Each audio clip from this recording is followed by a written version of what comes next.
Everyone, Peter Zeihan here, coming to you from Doubtful Sound, and in this next in our series of regional geopolitics in a post-American world, I want to talk about Northern Europe, specifically the Scandinavian region. Now, this is an area that has been fractured by history. You've got islands, you've got peninsulas, you've got de facto city-states. But while they have been powerful in the past, they've kind of been sleeping for the last 300 years. And during the Cold War and the post-Cold War era, it's been fractured into a number of different governments. But I think the best way to think about this is not so much a collection of countries, but a family of Vikings who are getting to know each other again. The original Vikings were the Danes and the Swedes, who basically went off, raided and pillaged, and founded little trading depots everywhere that they went, and some of those depots eventually rose to become significant countries in themselves. Think of Riga in Latvia, or Oslo in Norway, or Reykjavik in Iceland. But by the time we get to the modern era, they have been broken into different spheres of influence. In the post-Cold War environment, however, especially now with the Ukraine war happening, we're seeing a changing of fortunes as these countries are rediscovering each other. And we're already in an environment where a lot of them consider themselves so familial that they already have a lot of joint embassies around the world. But if there's one thing they're all concerned about, it's Russia.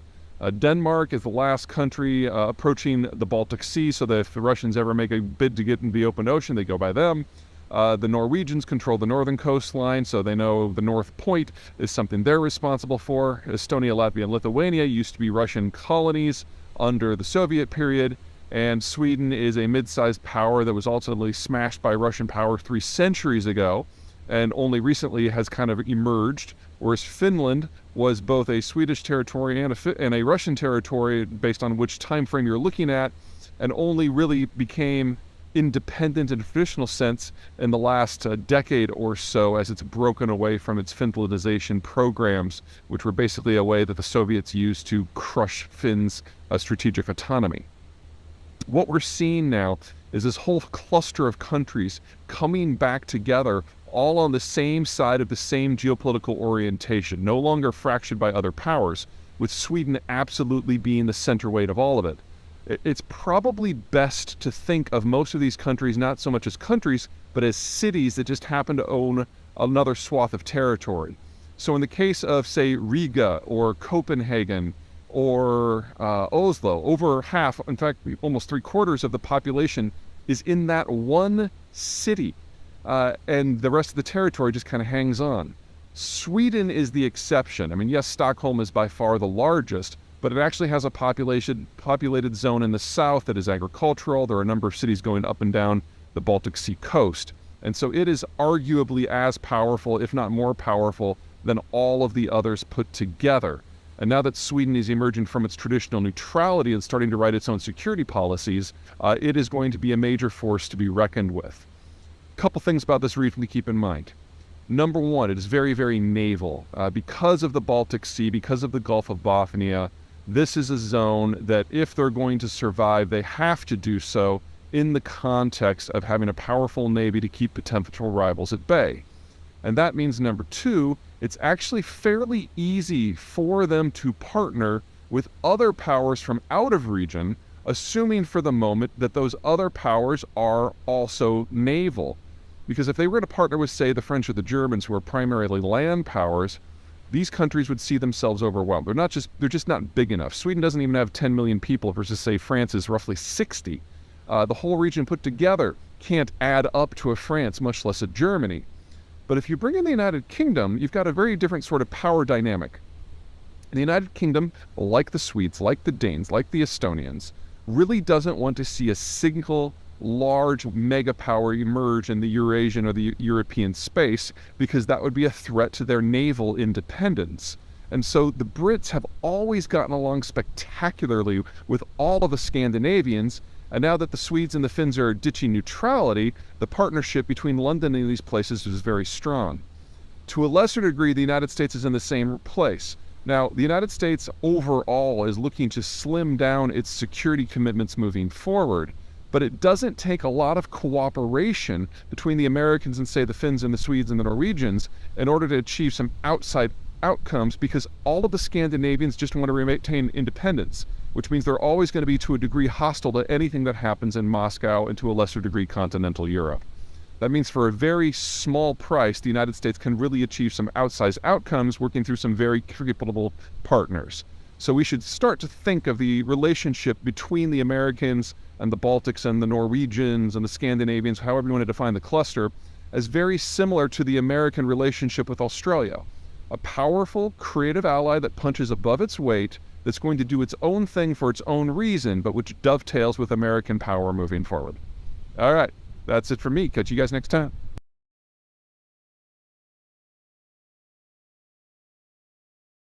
Hey everyone, Peter Zeihan here, coming to you from home, and I have received, no surprise here, lots and lots of questions about Tucker Carlson's interview with the Russian leader Vladimir Putin. There's really no point in going to the substance of Tucker's interview. A couple things to keep in mind about Tucker Carlson. Number one, he's been fired from every journalistic job that he has ever had for making things up.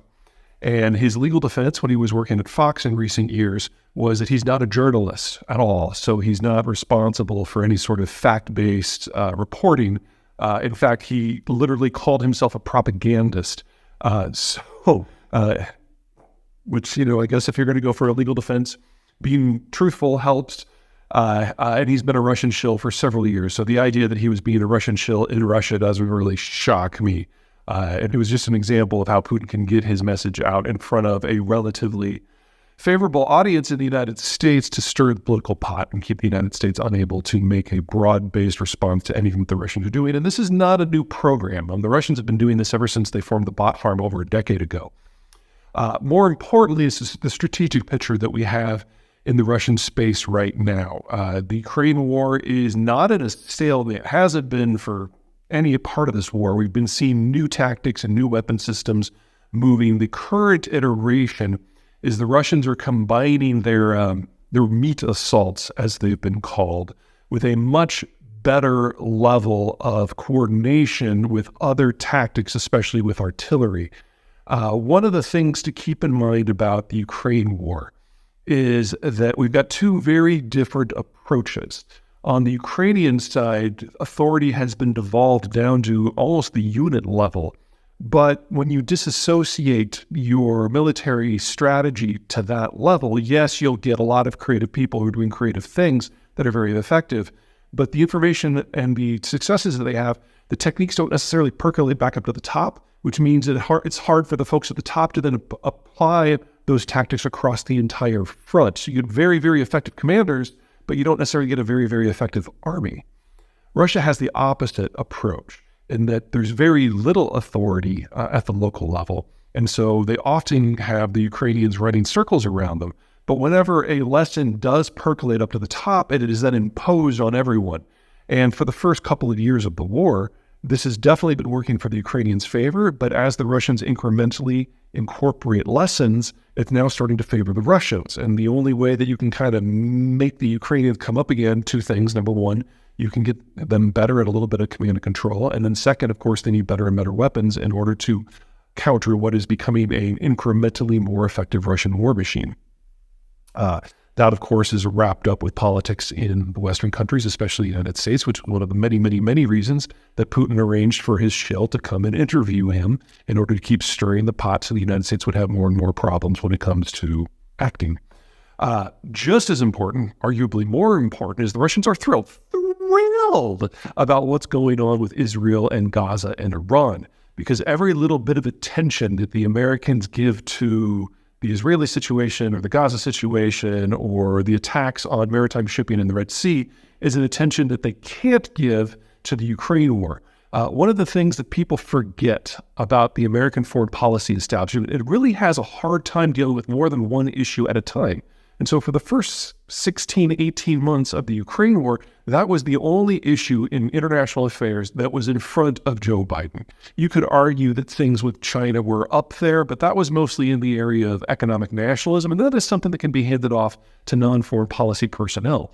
But in the United States, there's really only three people who are responsible for almost all American foreign policy. The president, obviously, the chair of the Federal Reserve, and that's usually focused on economic issues for obvious reasons, and the National Security Advisor. Even the Secretary of State really doesn't deal with foreign affairs. It's more of a dispensation rather than a policy creation sort of issue. And so when you only have three people, and one of them obviously has other things on his plate at any given time, and one of them is only responsible for financial and economic issues, it's really hard to get this mammoth institution of the United States focused on more than one thing at the same time. And if Israel and Gaza and Iran are absorbing more and more and more of that attention, then by default, there's less attention that can be paid to things going on in the Russian sphere. So the Russians have, from the fourth quarter of last year on, discovered that they have a lot more wiggle room because the leadership out of the United States is simply lacking. It's not that we've had a policy change in Washington. It's just that there's only so much bandwidth. And of course, now we're in an election year, and that snarls things even more. So ignore Tucker. You should have been ignoring Tucker for years, but do watch Moscow because they're finding new and more creative ways, not simply to prosecute the word home, but to muddle the picture on a broader global scale to play into this fact that the Americans have a hard time focusing on more than one thing.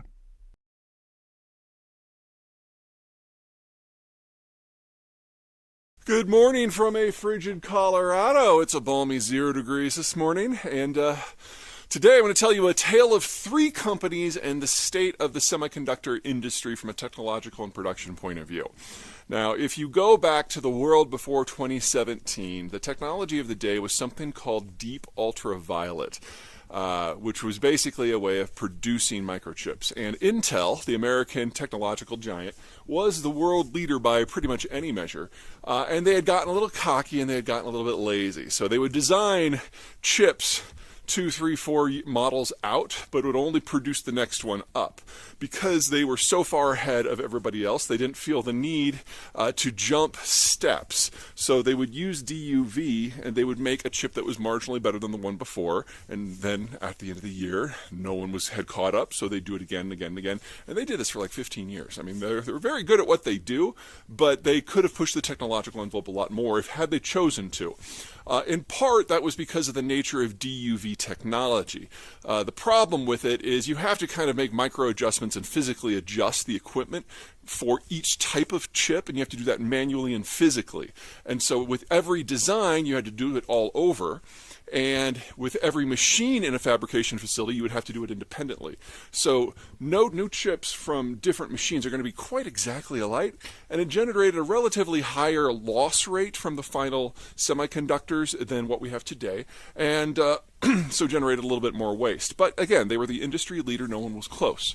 Well, they were always had their eye on the future, however, and so they invested in new technologies that would take them beyond DUV, one of which is EUV, extreme ultraviolet. And the company that developed that technology is ASML out of the Netherlands. And back in 2016, ASML thought this stuff was ready to go. So they're providing demonstrations for Intel, showing them how this technology is better. You can not only get more nodes on a chip and get to smaller and smaller nanometers, but it's all digital. So you kind of type in what you want to the machine over the course of a few days to a few weeks, and then the machine doesn't actually have to be physically manipulated in the way that DUV did. Now, what that would mean is you'd have a higher success rate and more efficiency, but back in 2016, Intel was like, I don't think this technology is quite right, and we're the industry leader, we're going to give it a few more years.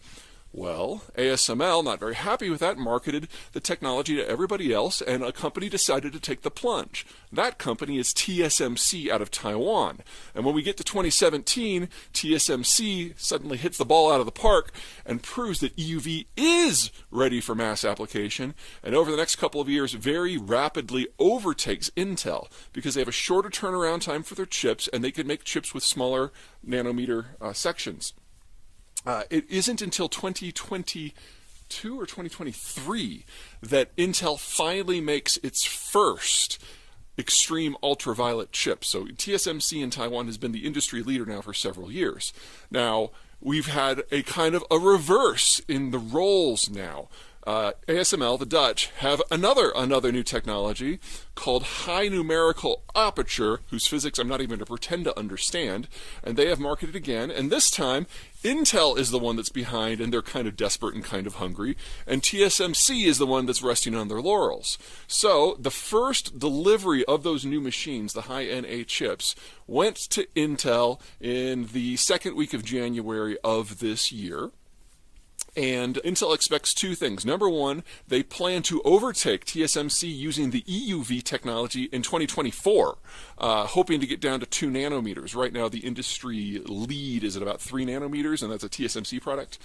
And then next year, they hope to leapfrog even further, provided that these new high NA machines work, which we'll find out pretty soon.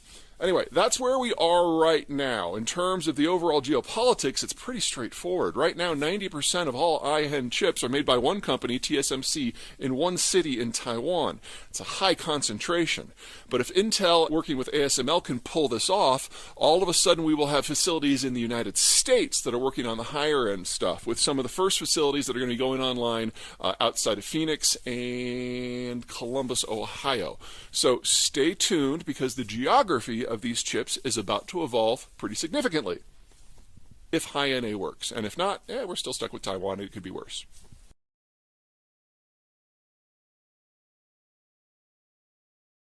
Hey everybody, Peter Zeihan coming to you from Colorado, where we're about to get another 6 inches of snow. A lot of you have written in about the Biden administration's decision to put an operational pause pending further review on liquefied natural gas exports. There are a lot of people talking a lot of things on all sides. On the energy industry side, they're saying that this is a breach of proper protocol, and it's going to really inhibit future investments across the sector. And on the environmentalist side, they're talking about how this is the end of that sector altogether, and they're dancing and singing Kumbaya. Everybody's wrong. Let me kind of lay out what this stuff is. So natural gas is normally transported by pipe because it's difficult to move, it's difficult to store, it's difficult to produce. And so you'll have a pipe network like in North America that is separate from the pipe network in Europe, which is separate from the pipe network in China. Those are the three big ones. You got some smaller ones around the world. They don't connect, or they can't connect. And so if you want to link these together, what you need to do is have a facility on a coast that will chill the stuff down to something like negative 300 degrees or so. And then it's a liquid, and then you put it into a specially designed tanker that can handle these cryogenic fluids. And then you transport it across the ocean to another facility where it unloads and is regasified and then put into the new system. Now, we've been doing this for a few decades, but it's only in the last 15 years that it's really started to become big. And the primary reason for that is the environmental movement, because natural gas, if it's properly burned in an appropriate facility, a combined cycle natural gas plant, generates about half of the CO2 emissions of, say, a coal plant. Also, you can spin up a natural gas facility in just a few minutes, as opposed to a coal facility, which can take hours to even days. And so if you want to pair it with, say, wind and solar, it's the perfect complement fuel, because when the sun goes down or when the wind stops, you can just turn this thing on. And so if you want to get the full capacity from your wind and your solars, you really have to have a conventional system that's dispatchable like natural gas. Now, the United States currently has enough capacity, nameplate capacity, to chill and ship about 13 billion cubic feet of this stuff per day, which makes it the largest exporter in the world already. And under construction are facilities that would allow another 12 BCF per day, which, if you remove the United States' existing capacity from that, that's again the world's largest. And then there's already been stuff permitted for another 16 billion cubic feet per day. So, you add those three together and, where we are right now, that's enough to supply all of Japan. If we bring all of these online, that's almost enough to supply all of Europe. And the Biden freeze doesn't touch any of that. It is a pause of the review process for new facilities. Now, if the United States were to bring these all online, so 13 today, 12 in a few years, and down the road, maybe another 16. You're talking, 40? Yeah, it's more than 40 BCF, and that would be roughly 1/4 to 1/3 of total U.S. consumption of natural gas. If we did get the number that high, we'd have a lot more price linkage between the U.S. market and everywhere else. Remember, natural gas is pretty much sequestered, and LNG has traditionally just kind of played at the margins. But if we had this kind of volume, then Americans would start to be exposed to global natural gas prices. If that were to happen, instead of this $2 to $5 range that we've kind of become used to and is probably going to be our norm for the next few decades, we'd probably see prices regularly going above 15 or 20 as we have international price shocks because of things like, I don't know, the Ukraine war, or I don't know, something blowing up in the Middle East. When you only have about 10% exposure, or in our cases a little bit, 10%? Yeah, we got about 10% exposure. The price swings are very muted. And so back in 2021, when the Ukraine war was hot and heavy and we thought we were going to lose all the Russian gas at the same time, the Europeans were dealing with natural gas prices that were well over 70 for a few months, and it was pretty ugly for their industrial stuff. Anyway, let's talk about what people are talking about with this. On the industry side, the idea that we're going to build out past 40 is kind of a stretch anyway, so the oil companies are just whinging because someone's telling them that they can't do anything right now. Second, the Biden administration has not oversold this. They're saying it's a temporary pause of the review process to consider climate change. Well, if you want to consider climate change, natural gas is the perfect fuel to ship out in bulk because it's the only thing that really pairs with solar or wind. You're not going to do this with coal. That would be silly. And batteries sound great until you realize the industrial process that's required to build them at scale is never going to make them more than a niche use in specific areas. I'm not saying there's no use for them there, but natural gas is so much easier. It's so much cheaper. And by most measures, it's actually a lot cleaner too. So you're only going to put batteries in places like Phoenix maybe, where the solar intensity can be really, really high, and they just need to save some, for nights. And then on the environmental side, the celebrations, number one, this is not forever. It's a temporary pause of the review process, which the Biden administration can reverse with a stroke of a pen, or any additional leader could, for reasons environmental, economic, or strategic. Remember that a lot of the stuff that's getting shipped out right now is going to Europe in order to allow the Europeans an option other than sucking down Russian gas. So, this is kind of important from that front too. So everyone's kind of making a really big deal out of it, but I think the thing that is most hilarious is that the Biden administration has found a way, again, to satisfy the environmental activists without actually changing the system. This is very similar to what he did when he came into the presidency and he put a moratorium on fracking on federal lands, and everyone was all wailing and gnashing their teeth on one side and screaming bloody delight on the other side. Well, people forget that 99% of all shale operations are on private land, and that is regulated by the state. So it was less than 1% of wells that were affected at all. But it made the environmentalists happy, and it pissed off the energy industry, but it didn't really change anything at all. And Biden is never going to be the preferred candidate of the energy industry, and he was able to placate some of his more hardcore supporters. He's now done that again. So it's a fairly savvy political move that actually moves the needle not at all, which, is one of the smarter things you can say about politics these days.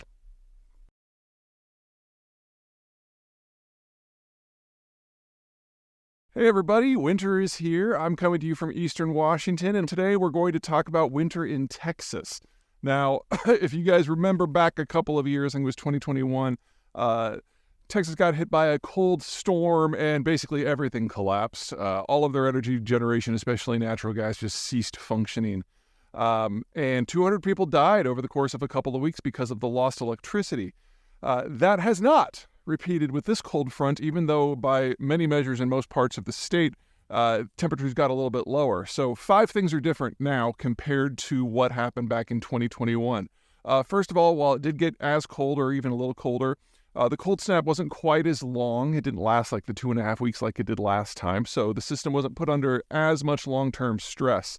But the bigger issues have to do with organizational and structural changes that the Texans have implemented. The big driving factor for things on the legal side and the regulatory side was Governor Abbott, who had spent a lot of time before 2021 making fun of California for their rolling brown and blackouts. because they just have a horrible grid and a horrible energy system. And then, of course, in Texas, you had 200 people die, so he was personally motivated to make some changes. And he pushed them through the legislature, which forced the regulatory structures in Texas to adjust. And the biggest part of those changes affected the natural gas industry. So Texas, before 2021, didn't have its natural gas system winterized at all. And there's a lot of water vapor that comes up as a byproduct of natural gas production, and a lot of time it's in the gathering pipes. So what would happen when we got to sub-freezing temperatures is that water vapor would condense into liquid and eventually condense into ice and then clog the pipes. So the entire system across especially northern Texas and the Dallas area froze up, and so there was no fuel to burn to do everything else. For political reasons, Abbott blamed the wind industry because, the wind did stop going, but it was mostly natural gas that carries the backbone of power generation in Texas, and that is what failed most spectacularly. So in order to get things going, they actually had to waive almost all of their safety regimens and regulations, and people were going out with acetylene torches to manually melt the pipes. And of course, natural gas is flammable and explosive, so we were kind of lucky that didn't get completely out of hand. Anyway, this time around, the changes in regulations forced producers across Texas to actually implement some of the best winterizing technologies that we had back in the 1960s. And the Texas grid now is on par with where Arkansas, Oklahoma, and New Mexico were about 1975. So, this is some really basic stuff when it comes to things like insulation. Anyway, it was more than enough to make a difference. Okay, so that was the first big structural change. The other big structural changes had nothing to do with regulation. It's just how things have evolved. So the new turbines, wind turbines that the Texans had put up are more than 200 feet taller than the ones that were up 3 years ago. And that means they reach higher, they tap stronger air currents that are more reliable. So even though the wind did drop, we didn't see nearly the drop off in power generation capacity because the physical structure is now different. Second, Texas has put up a whole lot of solar. And when these winter storms come through Texas, usually what you get is a lot of wind, a lot of freezing rain, maybe some snow. And then once they blow through, it's cold, but it's clear. And so when you have temperatures in the 20s, solar doesn't really care what the temperature is unless it's like crazy low or crazy high. So solar was generating near record energy for the time of year. So you had two different streams of energy coming into the electrical system that they didn't really have last time, and their baseload system with natural gas worked a lot better than it did. This sort of change is the sort of thing we're going to see in some way across not just Texas, but the entire country and the eventual world. We're seeing more and more wind and more and more solar, and it doesn't always go right the first time. And we discover that meshing these systems together is more problematic than kind of the breezy things that the Greens say. But when you have multiple systems that do feed into the same network, you do get a lot of redundancy when one works and the other doesn't. The trick is to make sure you have enough spare capacity that you can dispatch at any given time. Now, in the past, solar and wind aren't very good at that because you can't dispatch them. If the sun's not out, if the wind's not blowing, they're kind of useless, and you have to rely on older fossil fuel things like natural gas. But what we're seeing in Texas specifically is that we're already seeing turbines that are 800 meters tall. And in the next year or two, we're going to be pushing the kilometer tall barrier. And again, stronger currents, more reliable, used for baseload. So I don't mean to suggest that all of these problems when it comes to storms and interruptions are going to go away. But as the technology evolves, we're getting better able to adapt and having a little bit more insulation on the backside as well. That's it from me.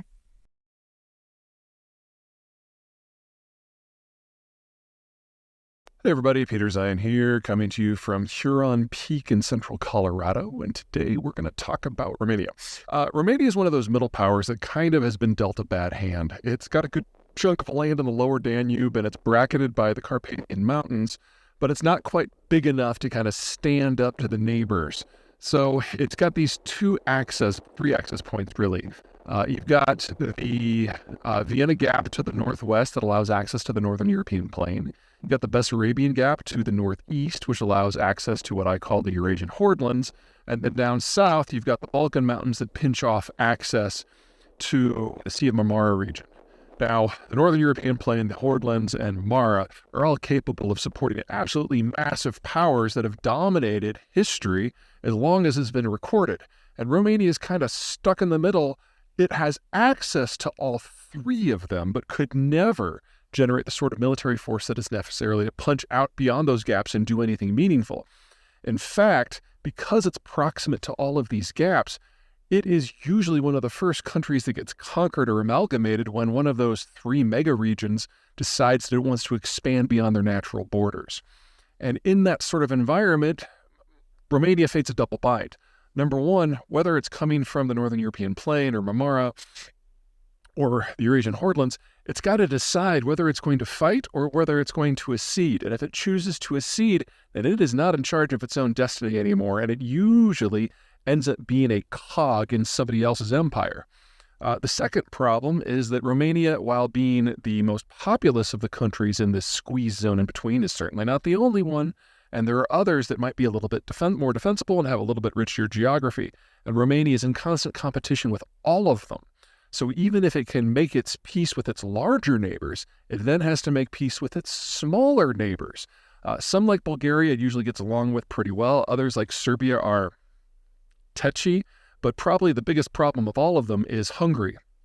Two problems here. Number one, Hungary has a little bit more defensive of a geography than Romania, so it has a little bit longer history in terms of being an independent power, especially since it is up against that Northern European plain gap. Bessarabia is a 50-mile gap, and it's really hard for a country the size of Romania to plug that. But the Vienna Gap is only a couple miles wide, and most of that is the Danube River, making it fairly easy for even a small country like Hungary to hold the line. That means that Hungary and Romania are the two countries that tend to find themselves fighting more often than even the major powers that are in the lands beyond. And if you want to go just back to the Cold War, there were these delightful stories that came out at the end about how, yes, we were in a Cold War of the West versus the Soviet Empire, but within the Soviet Empire, the Hungarian and the Romanian intelligence services were duking it out behind the scenes while they were technically on the same side. Now, looking forward, the Romanians have some decisions to make. They know that the European system is of limited duration. They know that it's in demographic decline, and they know that there's going to be a fight for the region once again, just like there has in every age of their history that has been recorded to this point. Until very recently, they were convinced that when the Russians came again, they'd have to cut a deal, that they wouldn't have a choice. But the Russians are doing so poorly. In Ukraine, the Romanians are starting to entertain the possibility that there might not even be a major power on the other side of the Bessarabian Gap again. And that means that the other regional power that they would probably have to cut a deal with, Turkey, becomes a lot more digestible. Turkey's an up-and-coming power. The relations with the Romanians going back centuries have been pretty good. They've been excellent since the Cold War. Maybe a little cool, but certainly professional. And if the Romanians are entering a world where the Russians are no longer a strategic factor, but Turkey is, then that's a partnership. That's not vassaldom.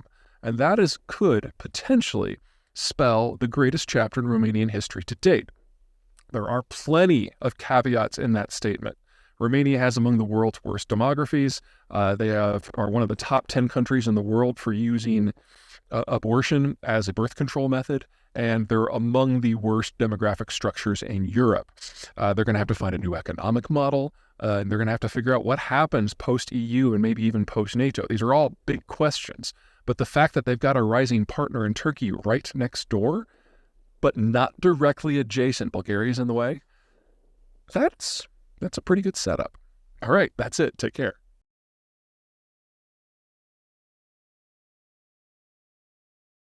Hey everyone, Peter Zeihan here, coming to you from a very foggy Colorado. It is the 16th of February, and the news today is that Russian prison authorities have announced the death of Alexei Navalny, who was a political prisoner who had the audacity to criticize Vladimir Putin and run for office long ago, years ago, and has been in prison ever since.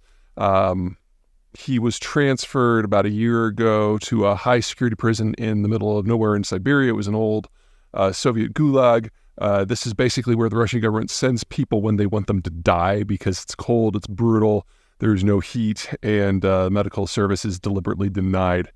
So the idea that he's dead is not exactly a shock. The Russian government very well could have actually executed him, and no one would know.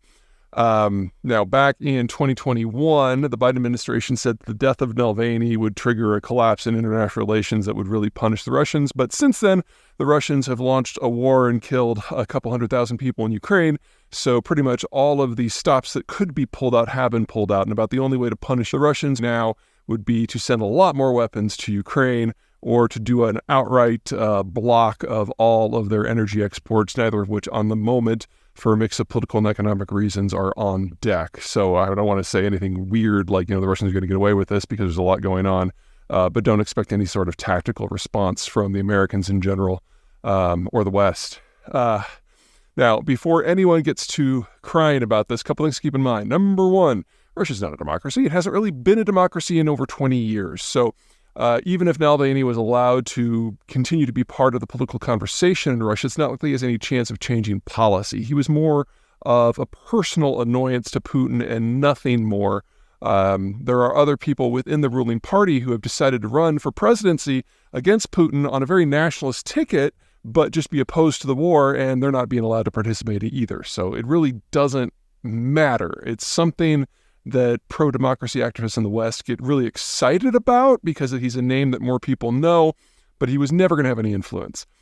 Second, careful what you wish for. Navalny may have been a nicer guy than Putin, because, low bar, but he was just as nationalist. And his biggest criticism of the Ukraine war wasn't that it was happening, but it just wasn't being prosecuted very well.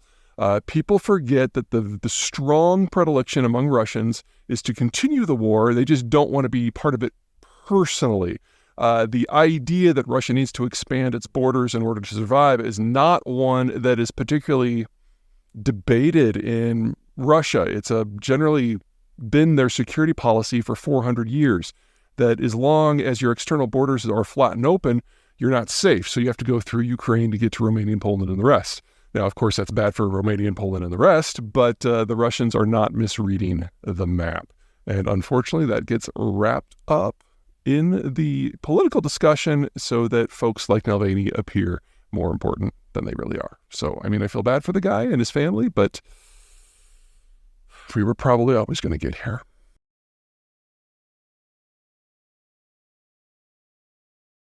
Hey everybody, Peter Zeihan here, coming to you from the winter wonderland that is Colorado after a snowstorm. It is the 8th of January, and the news today is that the Indian Navy has successfully engaged in a counter-pirate operation and freed a vessel with a majority Indian crew from pirates off the coast of Somalia. This is nearly at the outer reach of what the Indians can reach, which are the naval forces. And counter-piracy operations are always lots of no fun for everyone. And so this is a pretty important tactical victory, and I think it underlines the role that I see India playing in the region in the future. Now, India is not like any other country in the world. It's certainly not like the United States. They have a very nationalist view of trade, and they don't like to integrate with anyone. And they had an ideological opposition to globalization because it was American-led, and during the Cold War, the Indians tended to be more pro-Soviet, to the point that even when the Soviet Union wasn't around anymore, the Indians tended to be fairly pro-Soviet. But we've seen this weakening in that position over the course of the Ukraine war, not because they're having a change of heart, but because they're realizing that all of the billions of dollars that they spent on developing joint weapons systems with the Russians was basically stolen, and they're never going to get any of it. So the Indians, from a national security point of view, are increasingly going their own way. That may include some deals here and there with the United States, but those will be tactical, not strategic. And it's going to be a very a la carte experience as opposed to, say, the American relationship with Japan or with Australia or even with Saudi Arabia. India is going to do its own things for its own ways. Also, India doesn't really like anyone, and there aren't a lot of countries out there that like India, so they won't be partnering with anyone else in economic matters for manufacturing. They're going to have to do more or less the same thing that the U.S. is going to have to do as the Chinese system breaks down, and that means doubling the size of their industrial plant, but they're not going to have a joint manufacturing system with Bangladesh or with Pakistan or Sri Lanka or with Iran or with Myanmar, and those are all the countries that they border. So India's industrial plant is going to expand massively, but it's all going to be in India. That will affect quality issues, of course, but, India is a market with 1.5 billion people. I think they're going to deal with that just fine.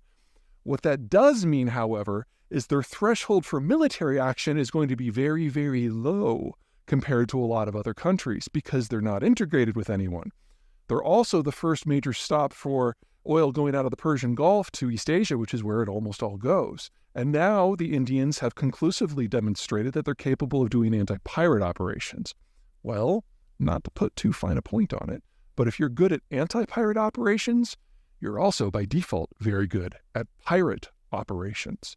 So now that the Indians are not beholden to anyone, and now that we are seeing a breakdown in the Chinese system, we're going to see the Indians taking not de facto control, but de facto management of any trade that happens to come through the Indian Ocean basin. And that includes the world's largest oil transport route. So the issue for everyone else in the area is whether or not you can find a way of dealing with the Indians. And to be perfectly blunt, the best way to do that is cold hard cash, because the Indians are otherwise more or less going to be self-sufficient in the world that we're going to. And no one can reach them. They're literally a continent away from all the other potential players. And as for the United States, if we have an India that is a little bit, that's the best word, persnickety in its own region, that's fine, because there aren't a lot of U.S. interests that pass through that region in a post-China scenario. So this is just where we're headed. And the Indians, very clearly, are a step ahead of everyone else.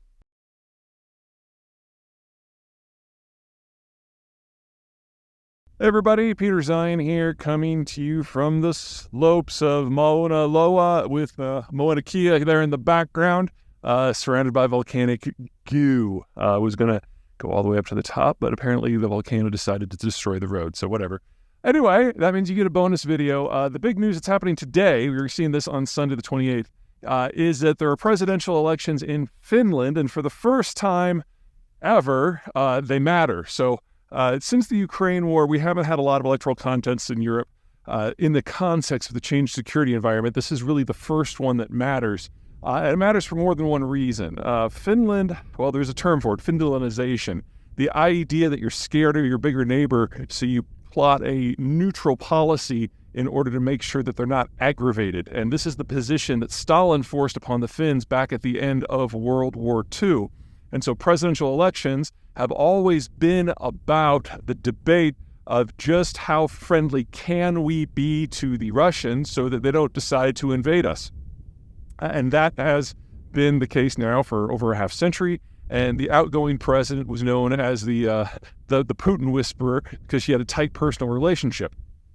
But with the Ukraine war, that has changed. And Finland is arguably of the real countries, the sizable countries that are assisting the Ukrainians, the one who has provided the most material support per person, as well as leading the charge in terms of diplomatic efforts, and has also jumped on board NATO, which is something that they assiduously avoided for the last 70 years in order to not aggravate the Russians. Now the presidential contest is a beauty contest about who can be the most anti-Russian, who will take the strongest position on any type of security issue. And so we're kind of seeing the debate take place in three general arenas. The first is the Ukraine war proper, who's going to promise more aid, who's going to be more of a hawk. The second one has to do with citizenship. There are a substantial number of dual citizens who are Russian and Finnish citizenship, and the debate at the presidential level now is whether or not to revoke their Finnish citizenship if they do not surrender their Russian citizenship. And that's important enough as it is, but it also is carrying out into European foreign policy, because Finland is not the country in Europe that has the largest percentage of ethnic Russians among its population. That would be Latvia, with Estonia and Lithuania coming up in second and third place. So there's always been a little bit of a quiet human rights debate within Europe about the position of the ethnic Russians in those countries, with Finland trying to take the position of the ethnic Russians in order to mollify Moscow. Well, that is not the case anymore. The debate is whether or not these people should be kicked out, whether they should be forced to change languages, whether they should lose their European Union citizenship. The fact that the Finns have changed so much in 2 years is just a testament to just how brutal the war in Ukraine is and how close it hits to home to countries in these regions. Something to consider if you don't live in Eastern Europe. For anyone else in the world, The countries from Finland to Estonia to Latvia to Poland to Romania to Bulgaria, these are the countries who have the most experience in living under Russian rule or fighting the Russians, and they're the ones who have been basically training their military in order to support the Ukrainians in the conflict because they know what happens if they don't. Anyway, by the time you view this, the polls will have opened in Finland, and we should have results in the not-too-distant future as Europe's most neutral country becomes its most aggressive. Oh, one more thing for those of you who are not fueled by issues of democracy versus repression and mass rapes and war. How about illegal migrants? Yeah, so the Russians have been flying people in from South Asia and the Middle East and herding them through the forests of northern Russia and forcing them through the Finnish border. So that really has the Finns all cheesed off too.